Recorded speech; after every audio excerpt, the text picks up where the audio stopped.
좋았으면 좋아요, 별로였으면 구독 눌러주세요. 방금 건 제가 집어넣을게요. 네. 아니, 아주. 네. 예, 그러면은 이제 저희 좀 얘기들 좀 시작해 보죠. 네, 이장현 선생님이 얘기해 주신 그 심리학적인 접근에서의 상황들을 사실 똑같은 현상을 부관학에서 바라볼 때는 현상에 대한 문제의식이랑 접근 방식이 조금씩은 차이가 나는 것 같고 대안도 네, 좀 맞아요. 차이가 나는데 굉장히 재밌게 들었고요. 그리고 제가 보건학을 하면서도 보건학 중에서 헬스 커뮤니케이션 사실은 인지, 심리, 그다음에 퍼셉션 이런 얘기들을 많이 다루다 보면 사실 접점들이 좀 있어요. 그래서 아까 휴리스틱 얘기 나올 때부터 입이 근질근질했는데 사실은 이성적으로 뭔가 판단해서 과학적으로 숫자가 얼마고 사망률이 얼마고 이런 것들로부터 받는 공포감이 아니라 사실 불확실성 때문에 주는 공포감들이 되게 큰데 그게 이제 과학적으로 교통사고로 사망하는 사람의 비중이 크냐 아니면 비행기 사고로 사망하는 경우가 크냐 그러면은 그냥 객관적인 사실만 보면은 자동차 사고로 죽는 사람들이 더 많은데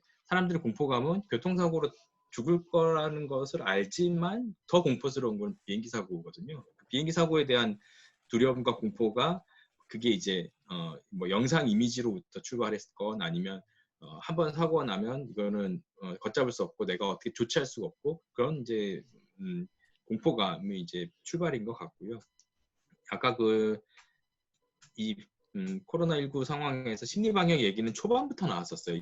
심리방역이 초반부터 나왔고 거기에 이제 질본에서 그 5번째로 레코멘데이션 넣는 과정이 사실은 메르스랑 굉장히 큰 차이라고 저는 생각하는 게 메르스 때는 이 심리방역 얘기가 나왔음에도 불구하고 인식 자체를 많이 못했어요. 질본도 그렇고 그 이후에 그래서 질본에서 지금 위기소통관이 따로 있습니다. 그래서 질본 안에 소통 담당관이 별도로 있을 정도로 그 사이에 여기서도 이제 인식을 했어요. 질병관리본부에서도 이런 감염병 사태나 다른 불확실성으로 인해서 번져나가는 이런 정보를 통제하거나 어떤 바로 잡아줘야 될 필요성을 많이 인식해서 거기에 이제 소통관들이 이제 담당하고 있고요. 예전엔 홍보실이라고 했는데 요즘 소통으로 바뀌었어요. 그러니까 이제 홍보는 자기네들 PR하는 쪽이라 그러면 소통은 상황들을 듣고 내가 얘기하고 다른 사람 것도 경청하고 이런 이제 단계로 좀 바뀌어 나가고 있는 상황입니다. 그래서 질본에서도 잘했다라고 평가받는 것 중에 하나가 그런 초반부터 위기소통에 대한 접근을 잘했다라고 얘기를 많이 듣고 있고요. 그리고 사람들이 불안해하는 게 뭐가 제일 불안하냐면 메르스랑 비교해보면 전문가들이 서로 다른 얘기를 할 때 일반 대중의 불안감은 더 커져요. 믿을 만한 사람이 없어지는 거거든요. 그러니까 질본에서 담당자는 이렇게 얘기하고 다른 과학자들, 전문가들은 또 다른 얘기를 하고 그럼 둘 사이에서 어떻게 해야 할지를 모르는 판단을 할 수 없는 상황에서는 그러니까 더 우왕좌왕할 수밖에 없거든요. 지금은 근데 메시지가 질본을 중심으로 사실은 이제 좀 더 정리돼서 중간에 일정 부분은 좀 다른 얘기들이 나오기도 했지만 상당하게 메르스랑 비교하면 정리된 얘기들이 좀 나왔던 것 같아요. 그런 부분들이 심리 방역이라고 하는 걸 그나마 신경 썼기 때문에 지금 요 정도의 좀 물론 이제 우리가 코로나 상황에서 코로나 블루를 완벽히 다 어떻게 막을 수는 없겠지만 그나마 일상생활에서 더 공포가 극대화되는 걸 막았지 않을까 뭐 이렇게 생각을 합니다. 그래서 유관학회에서는 다음과 같은 세미나를 준비를 했는데요. 네, 광고입니다. 네. 보이시나요? 예. 네, 한국 헬스 커뮤니케이션 학회에서는 감염병 위기와 인포데믹스 실태와 대한 논의라고 하는 세미나를 웹 세미나를 한국방송통신대학교에서 6월 23일 오후 1시부터 진행을 하고요. 제가 여기 진행 준비를 하고 있습니다. 그래서 학과에서도 관련해서 같이 이제 얘기를 할 텐데 오늘 얘기하셨던 몇 가지 키워드가 같이 나와요. 그래서 이러한 상황들 속에서 부정적인 상황에 대한 인식, 그 다음에 이제 인포데믹스라고 정보 과잉, 그러니까 정보가 너무 많은 것도 문제고 없는 것도 문제고 정보에 오류가 있는 것도 문제죠. 그런 내용들을 좀 바탕으로 해서 각계각층의 이제 이런 실제 현장에서 보건의료 쪽에 현장에 계신 분들, 위기소통 담당관들, 그 다음에 이제 기자분들, 그리고 뭐 관련해서 김호란 교수님 뭐 언론에도 많이 나오시긴 하는 분들인데 이런 분들이 모시고 학교에서 저희가 이걸 일정 부분 이제 좀 유치한 거예요. 그래서 앞으로도 이런 류의 좀 웹세미나, 웹포즘을 좀 진행을 하려고 진행하고 있습니다. 관심 가져주시면 좋겠고요. 6월 23일입니다.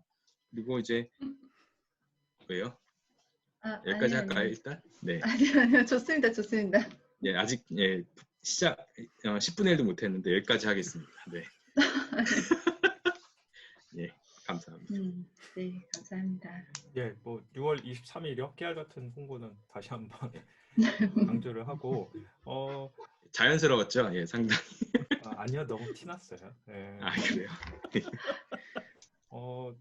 약간은 좀 다른 걸 수도 있는데 뭐 저도 메르스하고 다르게 그 정보 통제를 통제라기보단 그 정보를 이제 창구를 일원화하고 그다음에 이제 뭐 외국 같은 경우는 WHO 발표 아니면 우리는 이제 질본의 발표만 이제 신뢰하는 창구로서 딱 단일화 시켜놓고 뭐 이런 것들은 좋은 것 같은데 요즘 들어서는 약간 궁금해지기도 하고 하는 게 뭐냐면 이제 백신이나 치료제에 대한 기대들이 있잖아요. 그게 또 이제 저희 경제학과 이러면 또 투자해야 되냐 말아야 되냐 이런 참 문의들 많이 오거든요. 아니 그걸 알면 제가 조용히 가서 먼저 했지 이걸 얘기하겠어요. 하여튼 근데 저는 이제 그런 건 잘 모르니까 그건 이제 관심이 없는데 그것보다 이게 약간 뭐라고 그러죠? 헛된 희망? 그러니까 그런 거죠. 저희 뭐 약간 등산 같은 거 갈 때 가장 많이 하는 거짓말이라고 그러잖아요. 5분만 더 가면 정상이다. 그러고 한 10분 지난 다음에 또 5분만 더 가면 정상이다 해서 이제 정상까지 끌고 가는. 마치 지금 상황이 너무 그러니까 뭐 조만간 치료제 나오고 백신 나올 거고 뭐 일상 이상 뭐 조만간 삼상 들어간다 뭐 이런 거 하고 뭐 대량 생산은 어떻게 할 거고 막 얘기하는데 사실은 모르잖아요. 사실은 불확실성이 매우 높은 이제 분야 중에 하나인데 근데 이것도 마찬가지로 말씀드렸던 것처럼 약간 양치기 소년처럼 반복되면 이게 과연 사회적으로 무슨 효과가 있을 것이며 부정적인 것만 되려 더 키우지 않겠는가 그런 생각은 들거든요. 어떨까요? 이런 게.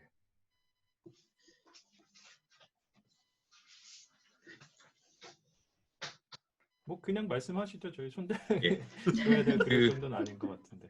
예, 이게 이제 그 신뢰의 문제인 것 같아요. 기관에서 메시지를 보낼 때 어느 정도 신뢰감을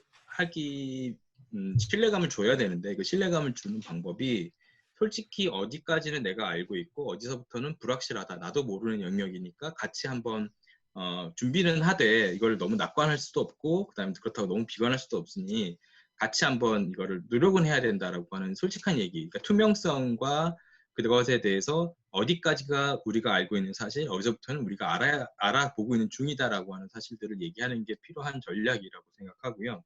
그거를 이제 너무 단정적으로 얘기할 때 아까 그 이nom희 선생님 얘기하신 것처럼 그것에 어떤 후폭풍이 있는 거죠. 그래서 정보를 차단하려고 했던 것도 혼란을 피하기 위해서 정보를 차단한다라는 이제 미명으로 그동안의 정보 통제들이 있어 왔다 그러면 사실은 그거에 이제 반대쪽에서는 그 어떤 기간 동안에 이게 회복이 안 되면 그 신뢰가 깨져나가면 그 다음부터는 어떤 얘기도 통하지 않거든요. 이제 그 단계가 굉장히 무서운 단계고 이게 아노미인 거죠. 사실 그러다 보니까 이 불확실성에도 어떻게 다룰 거냐. 사실은 아까 여러 가지 얘기들을 하셨는데 결국은 이 불확실성이 분노로 연결되고 분노가 뭐 혹은 어떤 위험 인식으로 넘어가고 그게 나한테 벌어질 수 있겠다라는 생각이 드는 순간 이게 폭발력을 갖는 거거든요. 근데 그거를 이제 차단하는 몇 가지 이제 기제들이 있는데 이거는 이제 심리학에서 온 것 같아요. 왜냐하면 제가 배울 때는 보건학에서 배웠긴 하지만 언어를 들어보면 거의 이제 인맥상통하는 얘기들이었고 그래서 원래 뿌리는 저쪽인데 보건학에서 냉큼 갖다 쓴 거 아닌가라는 생각을 좀 들었는데 그 중에 이제 하나가 예방접종 이론 같은 것을 많이 예를 들어요. 예방접종 이론은 뭐냐면 우리가 면역 반응이 사실은 이제 외부에서 들어오는 문제들을 바로 이제 반응할 때 면역 반응이 생기면서 그게 과도할 경우에 문제가 터지는 건데 그것을 점차적으로 완화시킨 상태의 메시지를 받아놓고 그게 이제 미리 마음의 준비가 돼 있으면 사실은 그것은 예견된 일이야가 되면서 어느 정도는 우리가 폭발적으로 반응하지 않고 좀 차분해질 수 있는 기회를 주거든요. 그 중에 하나가 예방접종 같은 경우는 미리 어떠한 일들이 벌어질 거다라는 것을 어느 정도 이제 알려주는 거죠. 그래서 지금 뭐 저기 3개월 후에 뭐 반복될 수 있고 지금 2주라고 하는 기간 안에도 좀 조심해야 되고 그런 얘기들이 사실은 메시지로 불안한 사람들에게 어느 정도의 해야 할 일들을 알려주는 그런 전략인 것 같아요. 그게 단지 그냥 지금 아무것도 하지 마라고 얘기하고 그다음에 그걸 다 차단하고 봉쇄하는 전략보다 앞으로 이런 가능성이 점점 커지고 있고 그것에 대해서 우리가 성찰하고 나서는 그 다음에는 불안한 마음이 물론 완전히 사라지는 건 아니지만 그 불안이 더 큰 다른 문제로 연결되지 않도록 하는 그런 부분들이 작동하는 것 같고요. 그래서 제가 이제 요 텍스트 메시지를 분석한 페이퍼를 저희 국제학술 대회에 발표를 했어요. 오랄 발표를 지금 신청을 했고 억셉트가 됐는데 거기서 이제 핵심적인 얘기들은 확진이라고 하는 단어, 확진이라고 하는 단어는 그냥 뉴트럴한 단어거든요. 확진이라고 하는 것 자체가 뭐 감정적으로 뭔가 블레임한다거나 이런 거랑 연결되지는 않는데 초반에는 얘가 부정적인 감정이랑 붙어 있었어요. 연결된 단어들이. 그러니까 이제 뭐 본인이 신경 쓰지 않았다, 뭐 위생 관리를 철저히 하지 않았다, 뭐 예를 들면 그런 것들이랑 붙어 있으면서 확진자에 대해서 부정적인 감정이 같이 붙어 있었는데 어느 순간에는 이 확진자가 감소되고 방역이 잘 됐다라고 하는 것들이 확산되면서 뉴트럴해지거나 오히려 긍정적인 감정과 붙어 있어요. 그게 이제 한국에서만 나타나는 되게 유일한 어떤 변화인 것 같아요. 부정적으로 출발했다가 다시 긍정적으로 올라가는 모멘텀을 한번 겪었는데 그 이유 중에 하나가 방역이 성공적인 것도 있지만 이 방역에 대해서 조심하다라고 하는 일반적인 선에서의 이제 상식선에서의 반응들이 펼쳐졌고 그게 서로가 서로에게 어느 정도의 신뢰감을 줬던 것 같아요. 나도 조심하지만 다른 사람들도 조심하고 있고 서로가 피해를 끼치지 않기 위해서는 어느 정도의 범위 안에서 우리가 조심하자. 이게 이제 합의된 내용들인 것 같습니다. 그래서 아까 말씀하셨던 그 지점에서 우리가 뭘 할 수 있냐. 첫 번째는 예방접종과 같은 그런 미리 메시지들을 좀 인식하고 성찰하는 부분이 하나가 있을 것 같고 그 다음에 요 얘기까지만 하고 제가 마이크를 넘길 텐데 회복 탄력성을 우리가 어느 정도를 인식하고 회복 탄력성을 벗어나는 상황에서는 다른 사람의 도움을 받아야 될 것 같아요. 이게 그냥 꾹 참는다고 해결되는 게 아닌 상황이라서 우리가 스프링이 다시 이제 압축됐다가 그 압축된 힘이 다시 늘어나고 늘어난 힘이 다시 줄어들고 그 회복 탄력성이 견딜 수 있는 범위 안에서 움직이면 회복이 되는데 이게 스프링이 완전히 늘어나가지고 더 이상 옴짝달싹할 수 없을 만큼 그러니까 완전 번아웃된 상황에서는 회복할 수가 없는 상황이 벌어지는데 그때는 개입이 필요한 거죠. 그거는 참는다고 능사는 아닌 것 같아서 그거는 사람마다의 정도 차이는 분명히 있을 텐데 그 회복 탄력성에 대해서 본인이 필요한 지점에서는 외부의 도움을 그러니까 가족이든 아니면 타인이든 아니면 뭐 다른 방식에서의 도움이든 좀 받으시는 거를 생각해 볼 만하지 않을까. 그게 제가 말하다 보니까 더 얘기하고 싶으면 이 정도로 한 3분의 1 남았습니다. 네, 감사합니다. 예, 정혜인 선생님 말씀 잘 들었고 확실히 약간 분야별, 전공별로 이렇게 접근하고 설명하고 이런 것들이 이런 차이들이 있는 것 같아요. 아무래도 정혜인 선생님이나 저 같은 경우는 사회과학 비스무리하 하니까 항상 이제 사회 전체로의 접근이 있고 거기에서 어떤 정책적인 또 제안 같은 뭐 이런 생각들이 드는데 오늘 말씀 주신 거는 그것과 다르게 이제 개인의 영역에서의 이제 해야 되는 뭐 이런 것들이 있는 것 같고 아까 두려움 뭐 이런 것도 했는데 제가 스타워즈 다 좋아하는데 스타워즈 막 그 제다이 수련이잖아요. 1:1 도제식 수련이니까 개인 수련할 때 요다가 아마 루크한테 할 거예요. 제국의 역습에서 그러는데 Fear is the path to dark side라고 그러거든요. 두려운 건 이제 다크 사이드로 가는 길인데 그 뒤에 설명이 되게 재밌던 기억이 나요. Fear는 anger, 분노로 이어지고 분노는 anger leads to hate. 그러니까 hate로 이어지는 거죠. 그 다음에 hate leads to suffering이라고 해요. 아마 막 쓴 건 아닌 것 같아요. 지금 말씀 들어보면은 사람이 갖고 있는 공포나 이런 건 자연스러운 감정인데 그게 분노로 표출이 되고 분노가 이제 다른 사람에 대한 혐오나 헤이트로 이제 표출이 되고 그건 근데 자기 서퍼링으로 근데 자기뿐만 아니겠죠. 사실 남에 대한 서퍼링도 되는 거고. 그러니까 뭐 이런 게 사회 전체로도 터져 나오는 것들이 분명히 지금 있는 거겠죠. 인종적인 갈등이나 이런 것들이 다 그것과 맞닿아 있는 게 있을 거고 뭐 저는 제일 생각해보니 당연할 텐데 그 유럽 같은 경우 가정폭력 늘었다고 그랬잖아요. 그렇고 또 집에서 이제 애들이랑 계속 오랜 시간 부대끼면 애들뿐만 아니라 이제 배우자분들하고도 이게 그렇잖아요. 자기 공간과 자기 시간이 없으면 사람이 뭔가 스트레스만 쌓이기 마련이잖아요. 그러니까 이런 것들을 어떻게 풀어야 되나. 그리고 아까 그런 게 결국 이제 개인 수준에서 해야 될 일들이 그런 말씀 계속 있었잖아요. 자기 성찰 같은 거, 리플렉션 하는 거. 그럼 뭘 해야 될까 싶은 거예요. 저도 약간 지금 그런 상황들을 겪고 있는데 내가 일기를 써봐야 되나? 그렇다고 이게 매번 이제 배우자나 가족 붙잡고 얘기하거나 상담하는 분하고 얘기하는 것도 한계가 있는 것 같아요. 뭐 아니면 이제 우리 사회 같은 경우는 강하게 이런 회식이나 이런 걸로 풀었던 것 같은데 이제 그런 게 안 되는 거면 그럼 이제 자기 혼자 푸는 훈련들을 해야 되잖아요. 그런 방법이 뭐가 있을까요? 좀 그 집에서 해볼 수 있는 표현은 되게 좀 너무 그랬는데 네. 일단 뭔가 혼자 하는 거는 제가 대답 드려야 될 것 같아서. 네. 그러니까 사실은 상담 쪽에서는 관심은 어쨌거나 이런 혼란함 속에서 내가 이제 개인이 나의 시간을 이제 어떻게 만들어 가느냐에 관심이 있기 때문에 그런 것 같아요. 근데 우선 아까도 잠깐 이제 요 강의 중에 말씀을 드렸지만 사실 정답은 없고, 그러니까 물론 소통을 통해서 누군가에게 조력을 받고 하는 것도 중요한데 결국은 이 시간은 내가 혼자 견뎌야 된다가 이제 상담적인 이제 접근인 것 같아요. 이거는 이제 입장마다 다를 수는 있는데, 그럴 때 뭘 해야 하냐는 결국 내가 좀 좋아하는 거를 찾도록 하는 게 저희가 상담 장면에서 실제로 하거든요. 이 시간들을 긍정적으로 채울 수 있는 활동들. 근데 그거는 그 개인마다 정말 다른 것 같아요. 예를 들어서 선생님이 뭐 등산을 좋아하시면 등산을 하실 수도 있고요. 일기를 쓰는 사람들도 있고요. 저 같은 경우는 이런 뭔가 불편함이나 혼란함이 있는 것을 이렇게 저는 주지화를 되게 많이 하거든요. 그 불편한 감정을 견디는 게 걸 싫어하는 편이라서.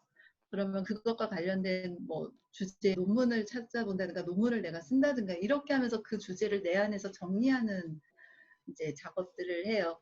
그런 활동이 결국 내가 이제 주제를 정리하게끔 해요. 그러니까 뭐 그거는 선생님이 이제 나를 편안하게 하는 작업이 무엇인지를 좀 찾는 게 관건일 것 같고요. 그런데 나를 편안하게 할 수 있는 작업을 혼자서 찾는 게 힘든 것 같아요. 그때 이제 필요한 게 상담자라든가 아니면 나를 잘 아는 사람의 도움이라고 생각을 하고요. 네, 전달이 잘 됐을까요? 그리고 또 하나 이제 그 피어와 앵거에 대해서 지금 말씀하신 이제 설명들 되게 전통적인 설명 방식인데 최근에는 이 피어랑 앵거를 조금 따로 떼서 보는 경향들이 있어요. 그러니까 아까 이제 제가 불안함, 이제 물론 불안이 이제 더 커지면 이제 공포로 발전한다고 봤을 때 이 불안함이라는 거는 내가 몰랐을 때 생기는 감정이라고 생각을 해요. 사실에 대한 궁금증이 클 때 생기는 감정으로 보고요. 앵거는 사실이 아니라 진실에 대한 감정이라고 이야기를 하거든요. 그러니까 내가 진짜 원인이 무엇인가 이런 것들을 내가 알지 못할 때 생기는 정서 반응이라고 최근에는 많이 보고 있어요. 그러니까 딱 부부 싸움 생각해 보시면 돼요. 내가 당신 왜 그랬어 이러면서 화를 내는 거는 진실에 대한 탐구에서 나오는 정서 반응인 거예요. 당신이 그렇게 행동한 원인이 뭐야? 진짜 원인이. 그거를 이제 알고자 할 때 화를 내죠. 그게 이제 전형적인 앵거 반응인 거고요. 내가 불안한 거는 당신이 왜 그런 행동을 했는지 모르겠어 라고 느낄 때의 정서는 이제 불안에 가깝다고 봅니다. 그래서 예전에는 이 피어에서 이렇게 발전하는 형태로 봤으면 요즘은 이거를 조금 독립적으로 해석하는 경향들도 있는 것 같아요. 상담 쪽에서 얘기해요. 예.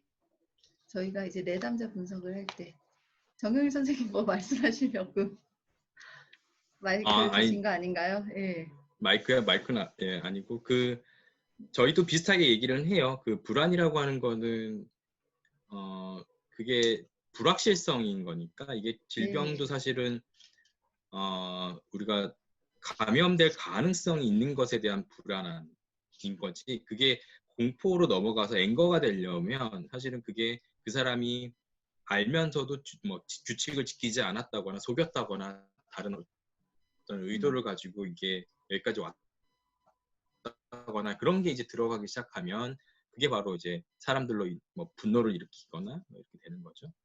감정에 있어서는 사실은 여러 가지가 이제 우리가 합리적으로 판단해서 나오는 것이 아니라 그냥 툭 나오는 거거든요. 그래서 어떤 단어를 주고 떠오르는 이미지가 뭐냐라고 얘기했을 때 그게 이제 첫 번째 떠오르는 이미지가 그 사람이 그 단어로부터 받은 감정을 바로 표출하는 그런 거라고 이제 보통 얘기들을 하죠. 그래서 그런 얘기들을 통해서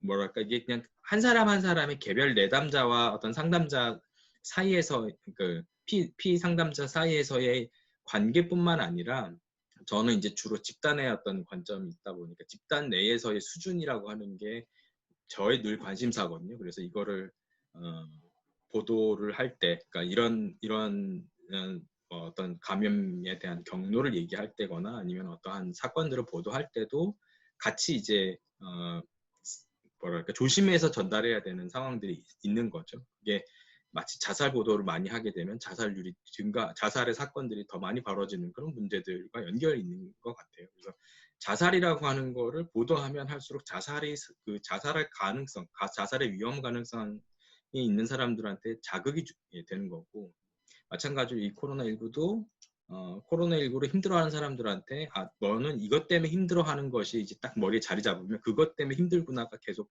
조금 더 우리가 침묵의 나선고리처럼 뭔가 이렇게 안으로 이렇게 더 수렴해가면서 더 증폭되는 거죠. 사람들 속에서 그게 집단 내에서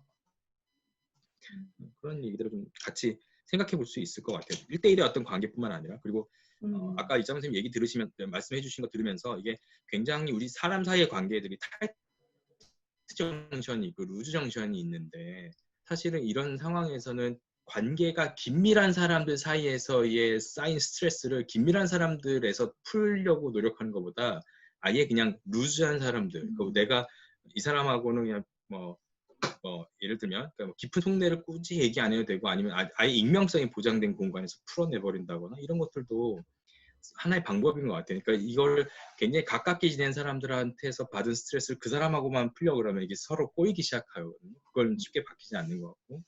그래서 저희 쪽에서 얘기하는 거는 그게 이제 자조그룹, 일종의 이제 환자라고 치면 환자들도 자조그룹을 만들었을 때 어떤 유형의 자조그룹이 효과적이냐 이런 연구들이 있는데 자조그룹 중에서도 가까이 아는 사람들한테 자기 속내를 꺼내기 어렵기 때문에 그러니까 어떤 특정 질병들의 경우에는 조금 익명성이 보장된 형태, 자기가 누군지 드러나도 상관이 없는 사람들하고 섞여 있을 때 오히려 조금 더 활발하게 자기 얘기도 꺼내면서 자기 스스로도 답을 찾고 해결도 좀 원활했다라는 얘기들이 좀 있어요. 저희는 이제 주로 그룹 단위로 환자들에서 아까 얘기한 셀프 케어라는 단어도 우리가 쓰거든요. 저희 쪽에서도. 근데 셀프 케어를 향상시킬 수 있는 그룹 인터벤션 중에 하나로 이런 것들 얘기를 합니다. 이게 참 아이러니함이 있는 것 같은데 변화의 과정에서 그러니까 저희도 이제 집단 상담을 하면서 지금 선생님께서 말씀하신 것처럼 그러니까 집단 상담이라는 이제 상담 치료의 형태가 있어요. 그러니까 정말 잘 모르는 사람들이 모여서 집단이 돼서 그러니까 그룹 작업을 하면서 이제 치료해 나가는 이제 형태인데 그러면 이 집단 상담이 효과가 있는 데는 말씀하신 것처럼 나랑 정말 가깝지 않은 사람들, 그러니까 가족이 아니고 친구가 아닌 사람들을 만났기 때문에 나를 이제 편하게 들여다보고 같이 공유할 수 있는 장점이 있고요. 그런데 이 집단이 다시 효과를 얻으려면, 그런데 이제 깊은 효과를 얻으려면 이런 모르는 사람들하고 나의 가족과 같은 가까운 긴밀한 관계를 형성했을 때 이게 치유적 관계로 작용을 하는 거예요. 그래서 그런데 이제 상담자들은 이 긴밀한 관계를 만들어내는데 이제 사실은 관심이 있는 거죠. 어쨌거나 이 응집력이라는 것이 생겼을 때 무언가 정서적인 이제 변화가 있고 그 정서적인 변화가 이제 기반이 됐을 때 정말 인간 행동의 변화가 가능하다 이렇게 이제 보기 때문에 지금 말씀 들으면서 그 부분이 저는 항상 아이러니하다고 생각했던 부분이라서 그냥 말씀드렸습니다. 그거를 편집해 저희가 주세요. 이제 네. 아니 저희 쪽에서도 비슷하게 소셜 서포트라는 단어를 써요. 그러니까 이게 네. 아마도 쓰실 것 같은데. 음, 그러니까 소셜 서포트하고는 조금 저희 다른 개념으로 쓰고는 있어요. 예. 특히 이제 소셜 서포트가 필요한 상황들이 상황에서 쓰다 보니까 어떤 컨셉이 이제 명확하게 쓰지 네네. 않는 부분들이 있어요. 그게 이제 대표적으로 소셜 서포트 같은 경우죠. 소셜 서포트, 소셜 파티시페이션, 뭐 소셜 네트워크, 소셜 캐피탈 이런 얘기들이 가끔은 같은 메저로 들어가면 메저는 같은데 불리는 컨셉이 이제 달라지기도 하는데, 이 상황들을 왜 말씀드리냐면 서로가 자조 그룹이 됐던 아니면 어떤 지역이 됐던 아니면 조직 내에서의 상황이 됐던 누구가 누구에게 의심하고 신뢰하지 못하고 그다음에 같은 얘기인가요? 예, 그리고 비난하고 이런 것보다는 그 사람의 상황들에 대해서 약간씩 그 스몰톡이라고 그러죠. 그러니까 어떤 평상시의 상황들에 대해서 이해가 있으면 훨씬 더 이런 서포티브한 관계들이 형성되기가 쉽고, 그게 형성이 되면 그 다음 단계로 나아가기가 쉽고, 그런 이제 단계들이 있는 것 같아요. 이 코로나19도 사람들이 갖고 있는 기본적인 질서들이 재편되는 거고, 그게 과거로 회귀하기가 어려워지는 것에 대해서 어느 정도 지금은 인식들을 하고 계신 상황이면, 새로운 재편에서 이렇게 우리가 기존에서 잘 못했던 지점들, 그걸 좀 키워볼 수 있으면, 심리적인 부분도 좀 역량도 좀 키워보고, 조직에서도 재편되는 과정에 서로가 어느 정도 용인할 수 있는 지점들을 좀 넓혀보는 것도 좀 방법 아닐까 싶어요. 심리적인 방역에 있어서. 그렇습니다. 벌써 또 한 30분 정도 지나고, 예, 그래서 네. 그러니까 일단 불확실성과 관련된 이제 정보에 관한 문제, 그리고 신뢰 문제까지 넘어온 것 같거든요. 신뢰 문제는 저도 좀 궁금하고 이야기하고 싶은 것도 많이 있고, 그래서 예, 그거를 아마 다음 주제로 넘어가서 하면 좋을 것 같습니다.